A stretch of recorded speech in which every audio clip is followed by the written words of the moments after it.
Esse é um vídeo muito complicado que eu vou fazer aqui. O podcast Três Irmãos foi atacado, ao meu ver, de forma covarde, por quase todos os veículos progressistas do Brasil.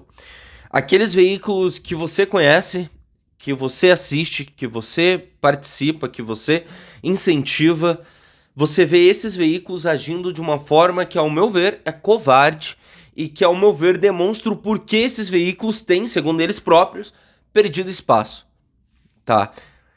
O motivo que esses veículos têm perdido espaço está contido nessa carta. Eu vou falar sobre isso, é um vídeo muito complicado para mim fazer, porque quando eu trabalhei em Brasília, com lobby ambientalista no Congresso Nacional, eu tinha esses veículos como aliados, tá? Eu tenho esses veículos no meu coração como aliados das causas que eu defendo. Eu sou uma pessoa de valores progressistas, mas eu acho que eles perderam a mão e eu acho que eles não estão conseguindo enxergar o óbvio, gritante na cara deles, que está contido na própria carta. Vamos lá, os veículos, eu não vou citar o nome dos veículos aqui, desculpa. Se quiser pesquisar, eu vou deixar um link na descrição, você lê ali o que os veículos fizeram. Tem um vídeo maravilhoso do Crepe também, do Frederico Crepe, sobre esse assunto, ele que me trouxe atenção para esse assunto, vou deixar o link na descrição também. Vamos lá, gente, carta aberta em defesa do fortalecimento da mídia progressista e de esquerda frente à escalada fascista.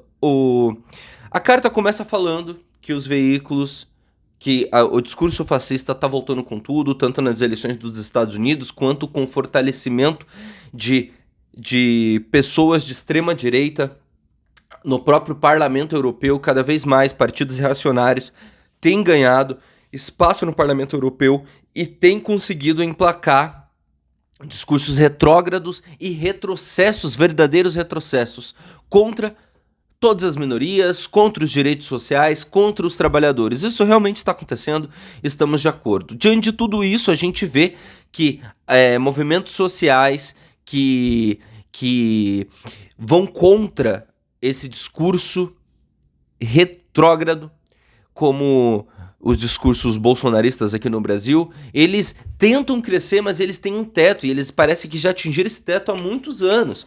E a gente vê, antigamente a gente via grandes veículos como Brasil de Fato, como Mídia Ninja, eles pautando muito o debate público, e a verdade é que isso hoje não tem acontecido dessa forma.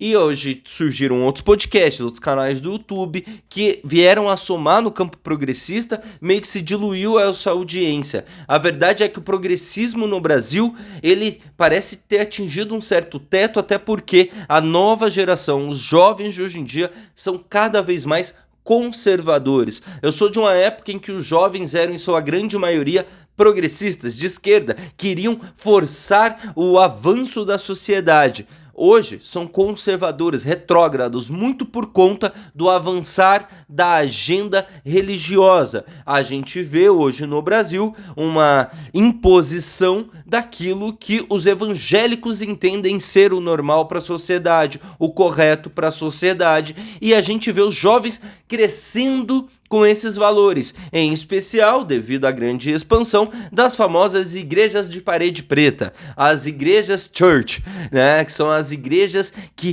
tem aquela vestimenta de descoladas, tem o ministério do figurino, o ministério de dança, o ministério disso, mas na verdade está ali apenas pregando o retrocesso, embutindo na cabeça dos jovens um conservadorismo que vai contra a vida desses próprios jovens, muitos desses periféricos. Sim, eu concordo com essa carta no que tange respeito ao avançar da agenda conservadora, retrógrada, fascistoide, que está sim apresentando sinais de ter até mais força do que o campo progressista no que diz respeito ao debate público.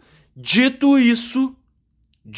tudo isso, eu vou para a parte complicada da carta. A reconfiguração do debate público e como ela nos interpela. Presta atenção nisso aqui. Abre aspas. Enquanto as mídias independentes do campo progressista e de esquerda enfrentam dificuldades permanentes de garantir a sustentabilidade e ampliar seu alcance, outros programas alheios a esse ecossistema alheio a qual sistema? De mídia independente do campo progressista e de esquerda, tá? Então vamos lá. Outros programas alheios a esse ecossistema são agraciados com a presença de aliados políticos de alcance e alcançam grande audiência ao oferecer simultaneamente visibilidade a narrativas conservadoras, reacionárias e excludentes. Pausa, eu já vou entrar no grande problema que é um caso de racismo expresso no podcast Três Irmãos. Eu vou falar sobre ele. Não me furto a falar sobre nada aqui, vocês sabem disso. Mas eu tô aqui pra somar. E por estar aqui pra somar, eu percebo alguns sinais que me preocupam. Quais são esses sinais? Logo na sequência, na próxima linha, no próximo parágrafo, essa carta fala do podcast Três Irmãos como exemplo de um podcast que está alheio ao quê? De ser do campo progressista, de ser de esquerda. Será? O podcast Três Irmãos sim surgiu para dar vazão a uma visão comunista com uma visão liberal, porque tem em sua bancada um comunista e um liberal. Mas a gente vê, eu esqueci agora o nome do magrão lá, a cada dia que passa, o liberal, o ruralista, cada vez mais concordando com argumentos da esquerda. A gente tá vendo uma transformação da linha de raciocínio do cara que era o representante liberal. E, mais um detalhe, o podcast Três Irmãos tem crescido tanto porque tá dando espaço para a extrema-direita ou porque tá combatendo? Ou porque quando leva um deputado como Paulo Bilinski, leva junto um jornalista que é referência aí também no campo progressista e que bate de frente e demonstra que o Bilinski é mentiroso, mentiu durante o debate, que o Bilinski tem muitas contradições em sua trajetória e que o Bilinski é um puta do mal educado que levantou e foi embora demonstrando não ter qualquer capacidade cognitiva para poder ser deputado federal, uma vez que não aguenta sequer ouvir considerações finais em um simples debate. Quem você acha que ganha com isso? Ah, Eric, mas tá dando audiência pro Paulo Bilinski. O maluco é deputado federal, o maluco é delegado de polícia, irmão. O que a imprensa progressista, a imprensa no geral, na real, não é só progressista, tem que entender a mídia brasileira não pauta mais o jogo. A imprensa brasileira não pauta mais para que lado a sociedade vai gritar. A imprensa brasileira não tem mais o domínio do discurso político, e isso desespera a imprensa brasileira. Eu digo isso porque hoje eu sou editor-chefe de um grande veículo de comunicação, eu sei perfeitamente o que eu tô falando. A imprensa ajuda a dar voz, a imprensa ajuda a dar credibilidade àquilo que está sendo falado, a imprensa ajuda a mostrar o que é fato, o que é fake, a imprensa é um papel fundamental da democracia. Fato. Mas a imprensa não determina mais o que vai ser dito no bar.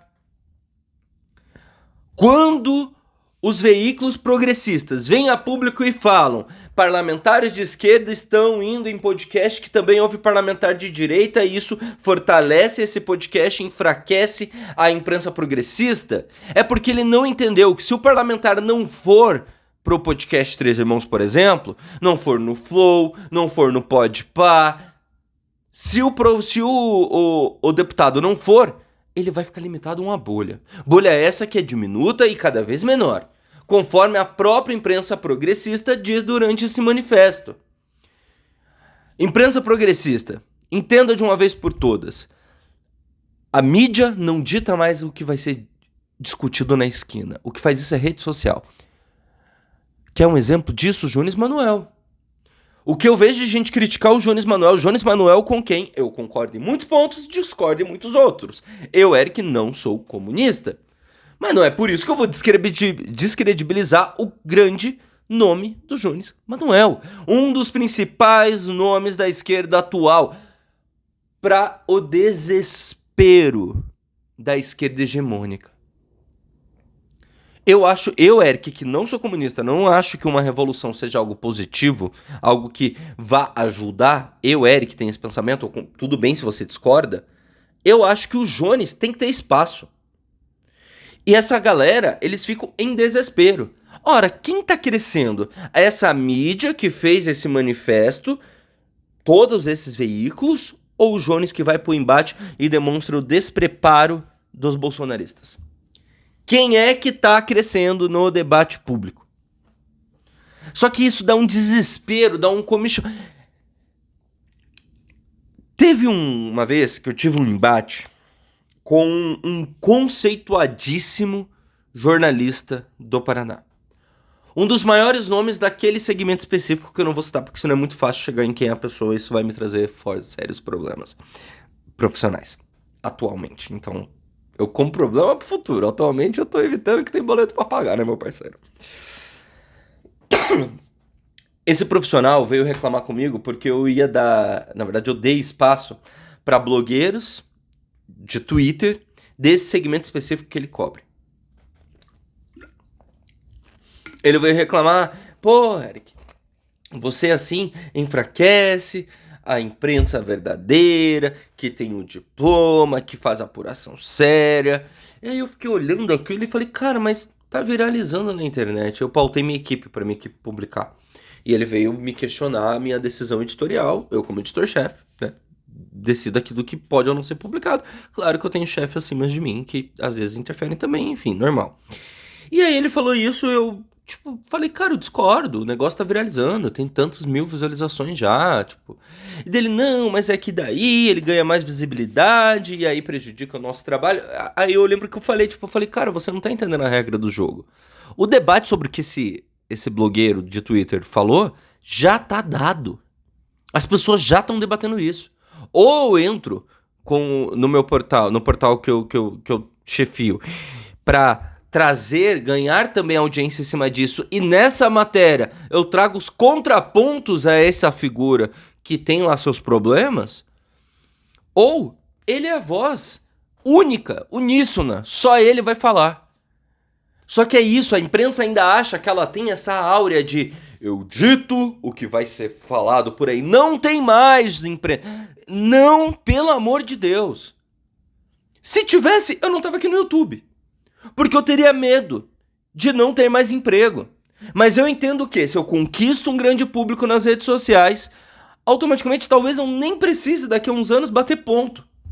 Fato consumado. Espero que meu chefe não veja esse vídeo. E chefe, eu não vou pedir demissão tão cedo, eu acho. Enfim, fato consumado. Beleza, primeiro ponto é esse. Segundo ponto, vamos lá. Um exemplo emblemático é o podcast Três Irmãos, botando ele como exemplo de veículo de não de esquerda. Só dentro da sua bancada tem um cara que não é de esquerda, mas olha os debates para qual lado sempre vão no podcast Três Irmãos. É ser covarde, é ser desonesto intelectual, falar que o podcast Três Irmãos não é majoritariamente de esquerda. Só olhar o público do podcast Três Irmãos. É errado você falar isso. Mas enfim. Em 2023, o programa foi palco de declarações do deputado bolsonarista Gustavo Gayer, do PL de Goiás, que afirmou que países da África vivem sob ditaduras porque a democracia não conseguiria prosperar em sociedades africanas e brasileiras, classificando seus povos como destituídos de capacidade cognitiva para entender entre o bom e o ruim, o certo e o errado. Absurda, fala abjeta, racista essa fala. Pra mim, Gustavo Gayer tinha que ser caçado por culpa dessa fala. Mas ele falou no podcast e tem um adendo mais perigoso ainda. Em seguida, um dos apresentadores reforçou a fala do deputado ao dizer: sabia que o macaco tem QI de 90? 72 o QI da África. Não dá para a gente esperar alguma coisa da nossa população. Abjeta essa fala. Absurda.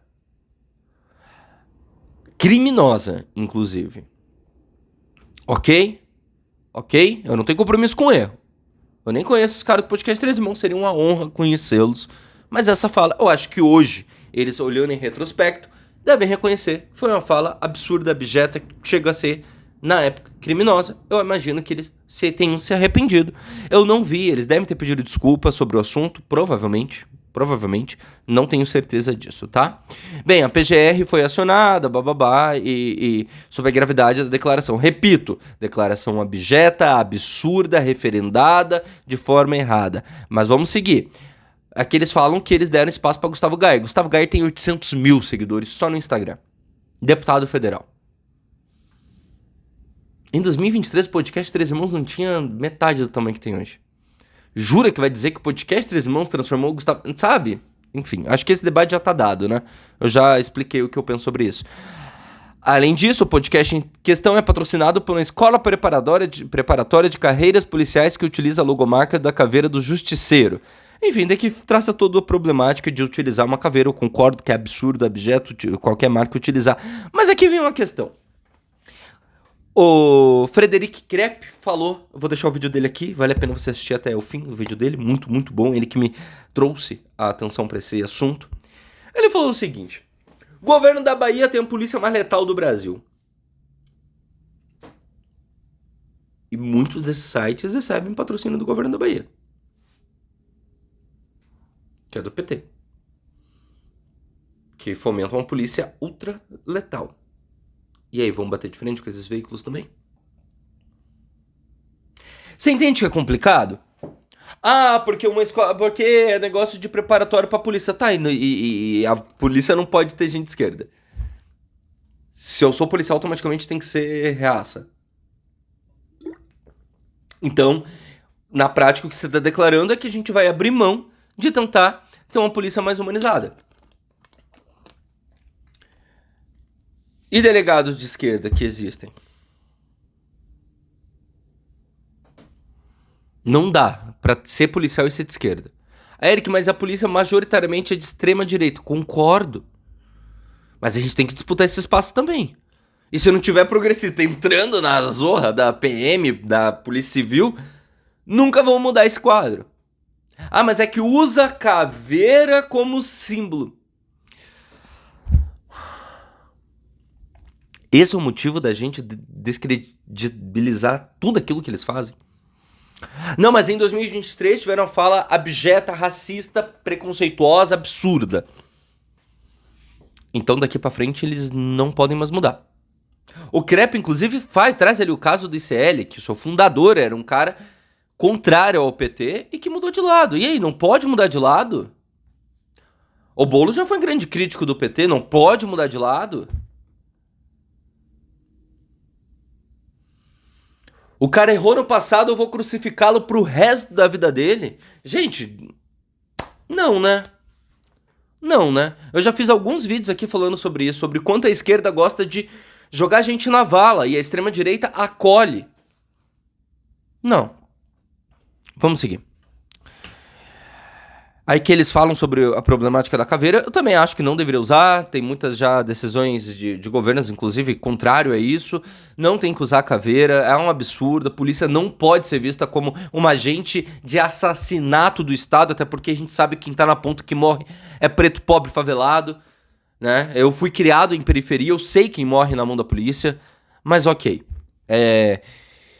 Concordo que não deve usar caveira agora. Uma instituição preparatória para um curso que utiliza a caveira não pode patrocinar.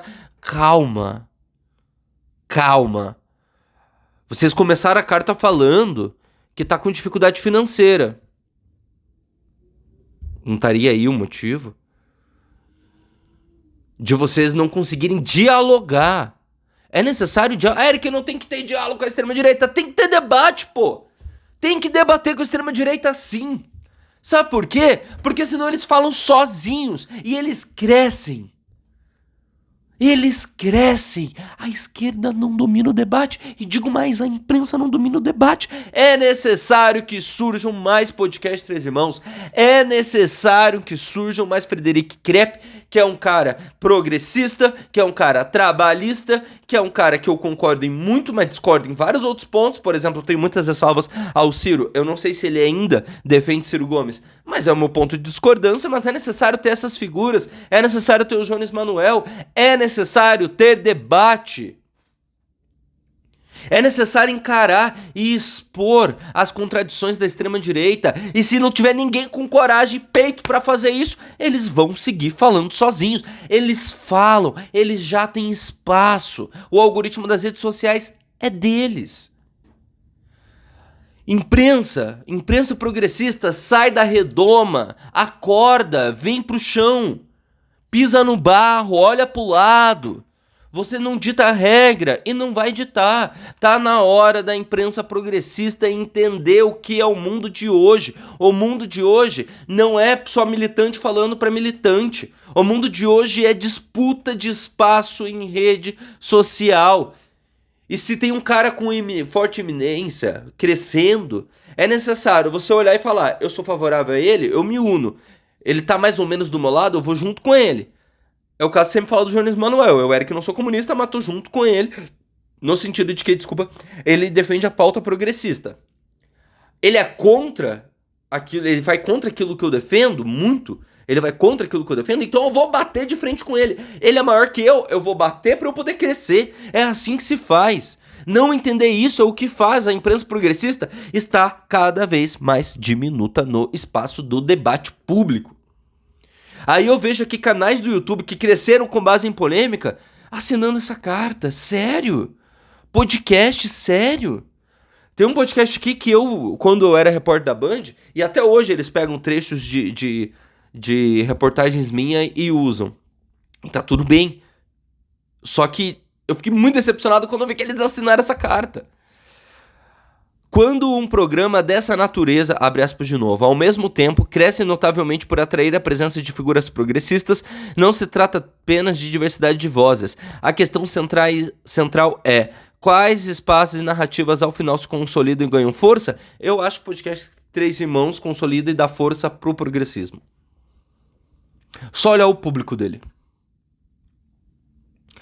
Um apelo à coerência e fortalecimento de nossas mídias. Aqui não nos cabe determinar onde cada parlamentar, militante ou comunicador deve estar. Vocês estão tentando delimitar isso, falando que eles não devem estar nesse espaço. O que se coloca diante da conjuntura atual é uma questão de responsabilidade ética, refletir sobre quais escolhas contribuem para o fortalecimento de um debate público comprometido com valores democráticos e populares. Mais do que ampliar audiências em ambientes adversos, é fundamental investir no fortalecimento de um ecossistema próprio de mídias de esquerda e progressistas. Conclamamos governos, movimentos sociais, sindicatos, partidos e cidadãos e cidadãs a apoiar de forma concreta os veículos populares e independentes, seja por meio de financiamento de políticas públicas de comunicação, de formação de novos comunicadores ou da valorização cotidiana desses canais. Gente, vou ler antes aqui a conclusão, já falo. A escalada fascista global exige que a luta antifascista esteja à altura dos desafios. Isso implica enfrentar o autoritarismo onde quer que ele se manifeste. Enfrentar, não ignorar e fingir que ele não existe. Enfrentar. Inclusive nas esferas da cultura e da comunicação, em vez de alimentar plataformas que transformam polêmica em capital. Desculpa. Aponta pra mim. Qual veículo de internet que não lucra com a polêmica? Me aponta um. É essencial que lideranças e criadores de conteúdo priorizem e fortaleçam o ecossistema de mídias progressistas de esquerda. Nesse contexto, a pluralidade de opiniões, a defesa dos direitos humanos e o combate ao racismo permanecem como questões inegociáveis, com indignação e compromisso. Daqui tá 300.000 assinaturas. Alguma dessas me surpreendeu. Eu acho que esse documento, ele se contradiz por si só. Me entristece esse documento, assinado por gente que eu admiro, assinado por algumas pessoas com quem eu tenho contato. Não vou citar os nomes, não vou citar os veículos, justamente porque eu não tô aqui pra dividir. Mas eu acho, e assim, eu falo isso com todo respeito, jornalistas que assinaram, veículos que assinaram. Vocês não percebem que os motivos da diminuição do espaço da esquerda brasileira está embutidos nessa própria carta. E eu falo isso sendo aliado de vocês.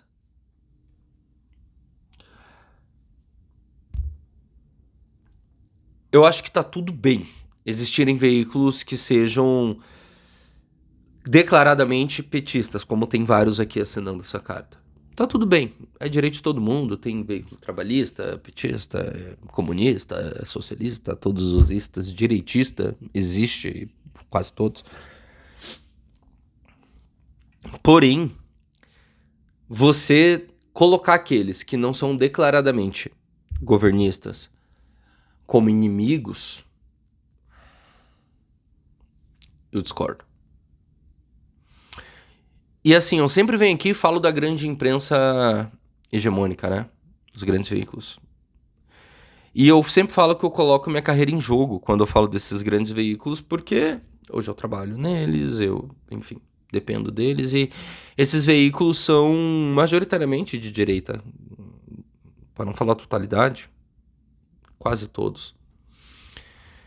São dominados pelo grande capital, né? Eles pertencem ou na grande parte das vezes, bilionários que automaticamente, por coerência dos aliados deles, eles acabam sendo de direita ou até mesmo de extrema direita. Então eu me coloco em risco a minha carreira aqui no YouTube quando eu falo desses veículos e eu me posiciono como alguém progressista. E eu espero que hoje eu não esteja colocando o futuro da minha carreira também na mídia independente de esquerda em jogo por estar discordando. Mas se eu tiver... ossos do ofício. Eu acho que a imprensa progressista tem que entender de uma vez por toda que ela não dita mais a regra do jogo. Se nem a imprensa mainstream dita, quem dirá a imprensa independente. E que nem todas essas que assinaram são tão independentes assim. Enfim. É uma pena. Eu acho que essa carta divide. Acho que essa carta diminui. Eu acho que essa carta mina o campo da esquerda. E eu sempre virei aqui para defender a soma, não a divisão. Enfim, eu acho que errou a mão. Se inscreve no canal, curte, comenta, compartilha. Eu mandei o link dessa carta antes no grupo que tá aqui na descrição, que é o grupo Fatos e Rumos, onde a gente debate o futuro do país. Entre pro grupo, se inscreve no canal e eu confesso que eu terminei esse vídeo triste, tá? Tchau, gente, até a próxima.